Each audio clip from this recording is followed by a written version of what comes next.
కేసీఆర్ కు పిలుపొచ్చేసింది. కాళేశ్వరం కమిషన్ నోటీసులు ఇచ్చేసింది. అందుకు ముహూర్తం కూడా ఖరారు చేసింది. ఆయనతో పాటు హరీష్ రావు ఈటలకు కూడా నోటీసులు జారీ చేసింది. అయితే స్కామ్ లేదు, కొత్తిమీర కట్టలేదు అని గతంలో వ్యాఖ్యానించిన కేసీఆర్ కమిషన్ ఎదుట విచారణకు హాజరవుతారా?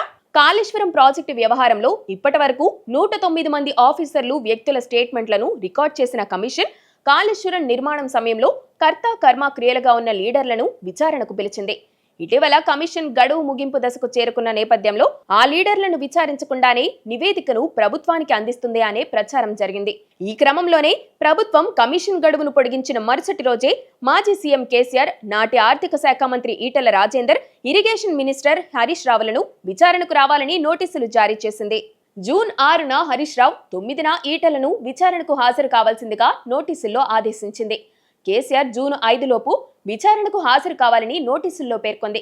అయితే కమిషన్ కోరినట్లుగా జూన్ 5 లోపు విచారణకు హాజరవుతారా, లేదంటే మరింత సమయం కోరుతారా అన్నది ఇంట్రెస్టింగ్ గా మారింది. ఈ ముగ్గురు కమిషన్ ముందు హాజరవుతారా, లేకపోతే కోర్టుకు వెళతారా అన్నది చర్చనీయాంశంగా మారింది. కేసీఆర్ హాజరు కాకపోవచ్చని, న్యాయ పోరాటం చేస్తామని బీఆర్ఎస్ వర్గాలంటున్నాయి. ఈటెల రాజేందర్ చాలా కాలమే బీఆర్ఎస్ నుంచి బయటకు వచ్చేసి ఇప్పుడు బీజేపీ తరపున ఎంపీగా ఉన్నారు. ఆయన కూడా హాజరవుతారా లేదా అన్నది తెలియాల్సి ఉంది.